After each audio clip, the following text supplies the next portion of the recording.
Good morning students. Civil engineering JEN classes में आप सभी का स्वागत है। आज हम यहाँ पर फ्लूइड मैकेनिक्स को जो होगा वो क्या यहाँ पर डिस्कस करेंगे। फ्लूइड मैकेनिक्स के बारे में कि फ्लूइड मैकेनिक्स के बारे में कौन कौन सी प्रॉपर्टीज जो होती है वो क्या होती है, इसमें यूज जो होगी वो की जाएगी। तो हम स्टार्ट करते हैं हमारे लेक्चर को। हमारा जो टॉपिक हमने जो किया है वो क्या है, फ्लूइड एंड इट्स प्रॉपर्टीज। अब यहाँ पर जो होता है, जब भी हम फ्लूइड की बात करते हैं तो उसमें चार डेफिनेशन जो होती है वो क्या होती है आपकी स्टार्टिंग में जो होती है वो आती है। एक होती है fluid mechanics, fluid statics, fluid kinematics और फ्लूइड डायनेमिक्स। अब हम सबसे पहले अगर फ्लूइड मैकेनिक्स की बात करें तो हमने लिखा है behaviour of the fluid at rest as well as motion. ठीक है, किसी भी फ्लूइड का जो होता है वो कहते हैं बिहेवियर रेस्ट में या फिर मोशन में।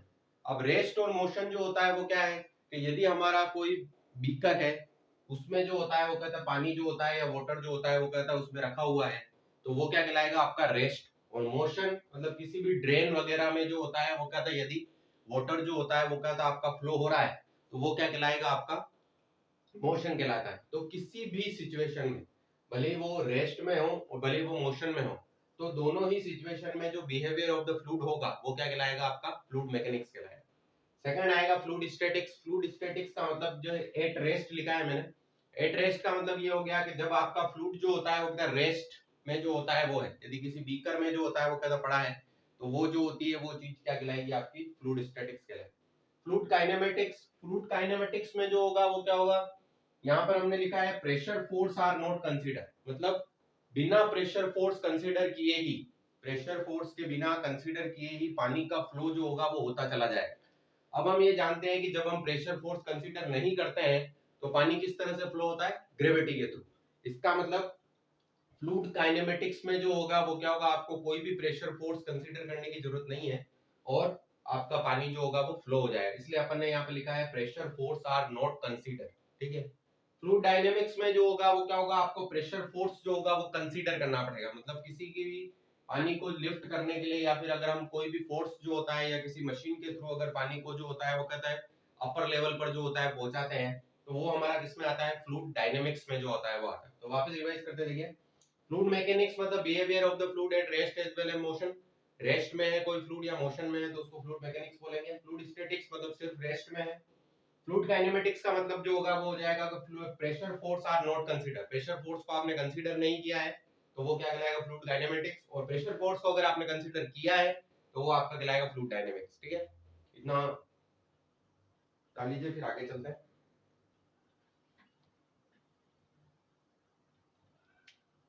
अब हम डिस्कस करेंगे प्रॉपर्टीज ऑफ द फ्लूइड की।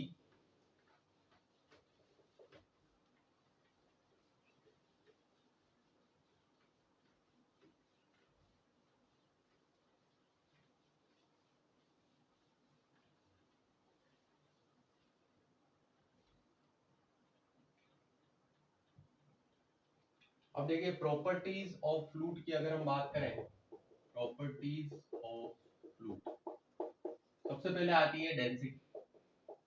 डेंसिटी या फिर मास डेंसिटी भी कहते हैं इसको अपन, मास डेंसिटी। इसको हम डिनोट करते हैं रो से। रो इज इक्वल टू होता है m upon v। Rho is equal to क्या होता है, m अपॉन v। m क्या है, मास है, तो इसकी यूनिट जो होगी वो क्या हो जाएगी, किलोग्राम पर मीटर क्यूब जो होगी वो आपकी इसकी यूनिट हो जाएगी। ठीक है, सेकंड आता है specific weight. Specific weight, specific weight को जो होगा वो क्या है, स्पेसिफिक वेट या weight density. Weight, weight density यदि हम कैपिटल डू तो स्मॉल w अपॉन v जो होगा वो हो जाएगा। स्मॉल w को हम कैसे लिख सकते हैं, mg अपॉन v। तो हमारा ये क्या आ जाएगा, रो इंटू जी जो होगा वो हमारे पास आ जाएगा। अब देखिए इसमें थोड़ा सा क्या जो होता है वो अपन इसको कैसे कर सकते हैं, रो जी में जैसे 1000 जो होती है वो कहती वाटर की डेंसिटी हो गई और 9.81 हमारा ग्रेविटी होगी। ठीक है, अब उसके बाद इसकी जो यूनिट होगी वो क्या हो जाएगी, न्यूटन पर मीटर क्यूब जो होगी वो हो जाएगी। अब डेंसिटी और मास डेंसिटी में अगर मास पर यूनिट वॉल्यूम, इसकी यूनिट आपकी किलोग्राम पर मीटर क्यूब हो जाएगी। और स्पेसिफिक वेट मतलब वेट पर यूनिट वॉल्यूम। वेट पर यूनिट वॉल्यूम, वेट क्या होता है, mass into acceleration due to gravity. Weight is equal to क्या होता है, mass into acceleration due to gravity.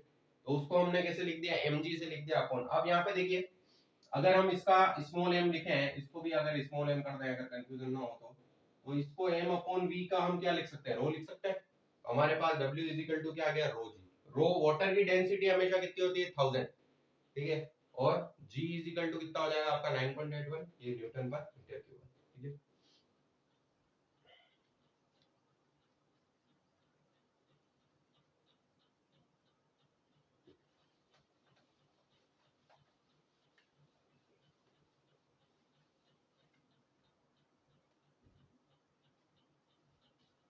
Third आता है स्पेसिफिक वॉल्यूम।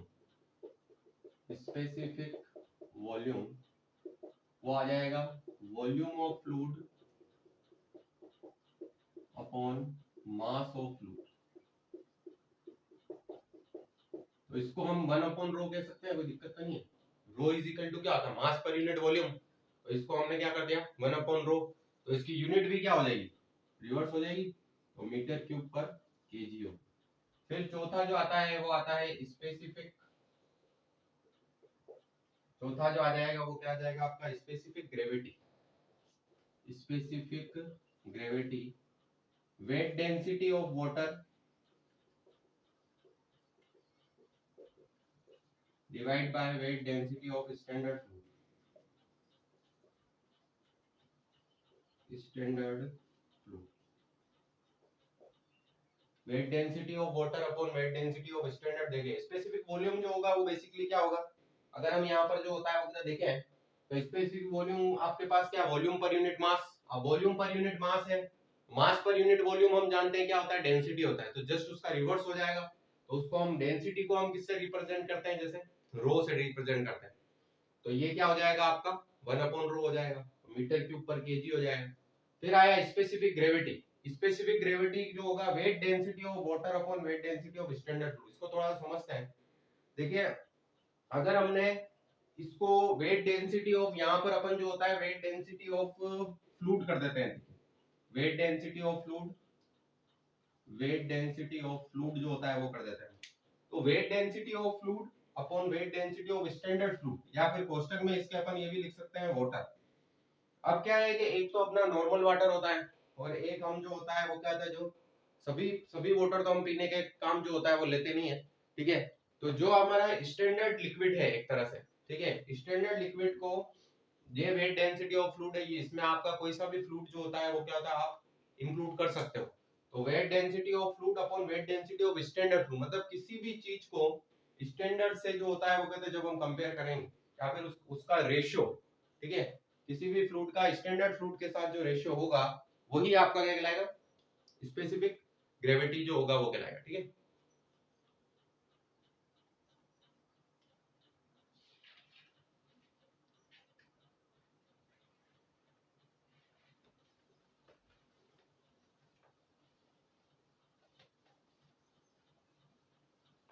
नेक्स्ट आती है हमारी विस्कोसिटी। फिफ्थ आ जाएगा viscosity, resistance of one layer to other. तो is equal to proportional to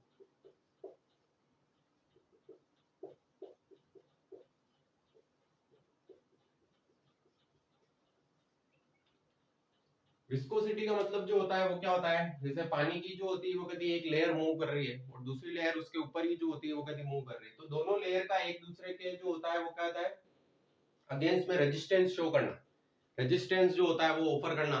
तो वो क्या है, resistance of one layer to other जो होगा, ये शॉर्ट में हमने लिखा है resistance to one layer to other, वो हो जाएगा हमारा विस्कोसिटी। विस्कोसिटी का फॉर्मूला होता है tau is proportional to du by dy। यदि हम रखें तो टो जो होता है वो हमारा क्या हो जाता है, shear stress, shear stress, shear stress हो जाएगा। और du by dy जो होता है वो हमारा होता है वेलोसिटी ग्रेडियंट, वेलोसिटी ग्रेडियंट, ठीक है। du by dy को हम क्या बोलते हैं, अब देखिए वेलोसिटी ग्रेडियंट में u जो होता है वो क्या है, हमारे वेलोसिटी है, और y जो होता है वो दोनों के बीच में डिस्टेंस है। जैसे फॉर एग्जांपल अगर हम माने कि एक लेयर हमारी ये जा रही है, एक लेयर हमारी ये, तो इन दोनों के बीच में डिस्टेंस कितनी है, y। यदि इसकी u है, डिस्टेंस u और v इस तरह से जो होती है वो, तो दोनों लेयर के बीच की जो डिस्टेंस है वो तो आपकी क्या है, वो आपकी कितनी हो जाएगी, y जो होगी वो उससे रिप्रेजेंट करेंगे। अब बात करते हैं म्यू जो होती है, वो क्या होती है, म्यू जो होती है वो क्या कहलाती है, आपकी डायनेमिक विस्कोसिटी कहलाती है। डायनेमिक विस्कोसिटी, म्यू क्या कहलाएगी आपकी, डायनेमिक विस्कोसिटी कहलाएगी। अब म्यू जब डायनेमिक विस्कोसिटी कहला रही है तो म्यू की जगह यूनिट क्या हो जाएगी, न्यूटन सेकंड पर मीटर स्क्वायर, पहली बात तो ये। फिर अब पोइस के रेस्पेक्ट में देखें तो एक पोइस किसके बराबर होता है, 1/10 न्यूटन सेकंड पर मीटर स्क्वायर के बराबर होता है, ठीक है। तो आपको ये चीज जो होती है वो ध्यान रखनी है, कितनी बार एग्जाम में पूछी गई यूनिट है कि भाई, तो डायनेमिक विस्कोसिटी यहां से आएगी। अगर इसमें दो क्वेश्चन बनते, देखिए दो क्वेश्चन जो होगा वो कैसे बनेंगे, अगर हमको ये पूछ ले कि न्यूटन्स लॉ ऑफ विस्कोसिटी क्या होता है, तो न्यूटन्स लॉ ऑफ विस्कोसिटी भी आपका यही होगा, shear stress is proportional to shear strain. Shear stress, shear strain भी कह सकते हैं इसको, और इसको वेलोसिटी ग्रेडियंट भी कह सकते हैं, दोनों चीजें जो होता है वो अपन इसको कह सकते हैं। तो एक तरह से ये क्या हो गया, न्यूटन्स लॉ ऑफ विस्कोसिटी भी हो गया, इसी को अपन क्या कहते हैं, न्यूटन्स लॉ ऑफ विस्कोसिटी भी बोलते हैं। इसी न्यूटन्स लॉ ऑफ विस्कोसिटी से जो होगा वो आपका किसका फॉर्मूला आ जाएगा, आपके पास डायनेमिक विस्कोसिटी का फॉर्मूला आ जाएगा। डायनेमिक विस्कोसिटी जो होगी वो क्या होगी, न्यूटन सेकंड पर मीटर स्क्वायर हो जाएगी। और यदि एक इसकी यूनिट क्या होगी, पोइस, एक पोइस किसके बराबर होगा, 1/10 न्यूटन सेकंड पर मीटर स्क्वायर। एक पोइस जो होगा वो आपके पास किसके बराबर हो जाएगा, 1/10 न्यूटन सेकंड पर मीटर स्क्वायर के जो होगा वो आपके पास बराबर हो जाएगा, ठीक है। तो ये आपने डायनेमिक विस्कोसिटी हो गई, ठीक है। विस्कोसिटी का मतलब क्या हो गया आपके पास, कि दो लेयर का एक दूसरे के में जो होता है वो कहता है रेजिस्टेंस शो करना, वो विस्कोसिटी हो जाएगा। ये अपना न्यूटन्स लॉ ऑफ विस्कोसिटी हो गया, और ये अपनी डायनेमिक विस्कोसिटी जो होगी वो होगी।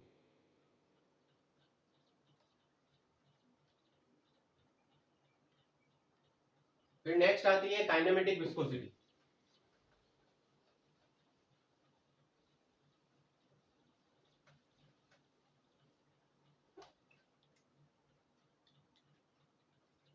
Kinematic viscosity, kinematic viscosity, kinematic viscosity जो होती है वो कितनी होती है, म्यू अपॉन रो।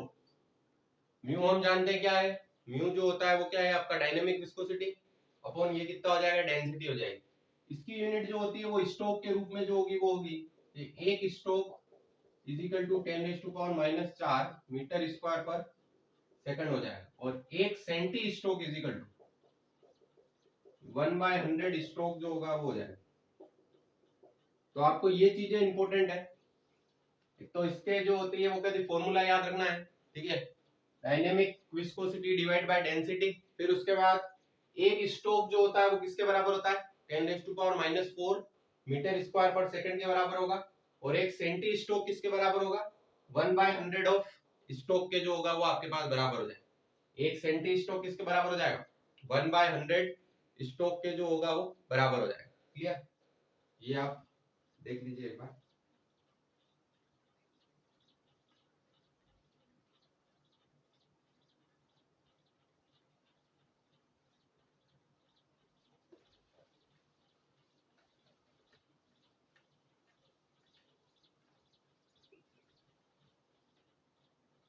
अब उसके बाद दो डेफिनेशन आती है। सबसे पहले अपन डिस्कस करते हैं increase bulk modulus. Bulk modulus, bulk modulus जो होता है वो क्या होता है, increase in pressure, increase in pressure divide by volumetric strength, volumetric strength, ठीक है। और एक और भी लिख देते हैं इसके साथ ही, कंप्रेसिबिलिटी, 1/k। इसको अपन अगर k से डिनोट करते हैं तो ये क्या हो जाता है हमारा 1/k। जो अब देखिए यहाँ पे सबसे पहले अगर अपन देखें, ठीक है, बल्क मॉडुलस जो होता है वो क्या है, बल्क मॉडुलस का फॉर्मूला हमने क्या लिखा है, increase in pressure upon volumetric strength. किसी भी मतलब किसी भी बीकर है या फिर किसी में भी प्लंजर है, अगर हम किसी में भी जैसे कोई धक्का मारने के लिए, किसी को भी धक्का मारने के लिए अगर कोई प्रेशर इंक्रीज करते हैं, तो वो क्या कहलाएगा आपका increase in pressure volumetric strain. Volumetric strain को जो होगा वो कैसे लिख सकते हैं अपन, देखिए इसको अपन ऐसे लिख सकते हैं, इंक्रीज इन प्रेशर को तो अपन ने ऐसे लिखा है और dA बाय A और माइनस का साइन जो होगा वो। अब इसमें देखिए एक डायग्राम के थ्रू हम समझते हैं, ठीक है। ये हमारे पास कोई भी सेक्शन था और इधर से जो होता है वो कहते हैं ये प्लंजर आ रहा है, प्लंजर को हम क्या कर रहे हैं, अंदर की तरफ जो होता है वो धक्का दे रहे हैं। अंदर की तरफ जब हम धक्का दे रहे हैं तो यहाँ से हमको प्रेशर क्या करना पड़ेगा, इंक्रीज करना पड़ेगा। प्रेशर जो होगा वो हमारा क्या करना पड़ेगा, इंक्रीज करना पड़ेगा। अब जब ये अंदर की तरफ जाएगा तो फॉर एग्जांपल अगर ये मान लेते हैं कि इसका वॉल्यूम इतना है, अगर इसका वॉल्यूम इतना है, ये अंदर की तरफ जाएगा तो इसके वॉल्यूम को क्या करेगा, रिड्यूस करेगा। जब इसको हम धक्का देंगे तो ये क्या करेगा, इसके वॉल्यूम को क्या कर देगा, रिड्यूस कर देगा। तो वॉल्यूम को रिड्यूस करने के कारण ही, जब ये वॉल्यूम को रिड्यूस करेगा, इस वॉल्यूम को रिड्यूस करने के कारण ही यहाँ पे कौन सा साइन आएगा आपका, माइनस का साइन आएगा। सिर्फ इस वॉल्यूम को रिड्यूस करने के कारण ही यहाँ पर किसका साइन आ जाएगा, माइनस का साइन आ जाएगा। फिर उसके बाद अब ये dA बाय A जो हमने उल्टा A जो होता है वो लिखा है, इसको हम क्या करते हैं, change in volume upon original volume, ठीक है। चेंज इन वॉल्यूम मतलब पहले ओरिजिनल वॉल्यूम कितना था, अगर इतना था, तो अब इसके बाद इसको चेंज करने पर अगर ये जैसे यहाँ आ गया तो उस समय वॉल्यूम कितना हो गया, dA। तो वॉल्यूमेट्रिक स्ट्रेन क्या हो जाएगा, change in volume upon original volume. Volumetric strain क्या हो जाएगा आपका, change in volume upon original volume. और ये माइनस साइन जो होता है वो इसलिए आया है क्योंकि इससे इसको यहाँ से जो होता है पुश करने पर इसका वॉल्यूम जो होता है वो रिड्यूस हुआ है, इसलिए यहाँ पर क्या आया है आपका, माइनस साइन आया है। फिर बात करें कंप्रेसिबिलिटी की, कंप्रेसिबिलिटी को जो होगा वो क्या होगा, अपन C से डिनोट कर देंगे। तो कंप्रेसिबिलिटी इज इक्वल टू कितना हो जाएगा आपका 1 अपॉन के, या फिर यूं भी कह सकते हैं reciprocal of the bulk modulus. 1 upon के का मतलब क्या हो गया, रेसिप्रोकल ऑफ बल्क मॉडुलस ही हो गया, ठीक है। तो बल्क मॉडुलस आपको क्लियर हो गया, increase in pressure upon volumetric strain, ये फार्मूला कभी पूछ लेता है। और कंप्रेसिबिलिटी में आपको क्या रखना है, रिवर्स, ठीक है, या reciprocal. Reciprocal of the bulk modulus जो होगा वह जो होगा वो क्या हो जाएगा आपका, दिया हो जाएगा। तो आज हमने जो होगा वो क्या होगा, फ्लूइड और उसकी प्रॉपर्टीज को जो होता है वो कहते हैं यहाँ पे डिस्कस किया है। नेक्स्ट जब अपन मिलेंगे तो उसमें टाइप्स ऑफ फ्लूइड को जो होगा वो डिस्कस करेंगे। तो फ्लूइड जो होता है वो कितने टाइप के होते हैं और फर्दर जो होता है वो कहता है आगे बढ़ेंगे। इसमें अगर आपको कोई भी दिक्कत हो तो आप कमेंट सेक्शन में कमेंट करके जो होता है वो बता सकते हैं। Thank you.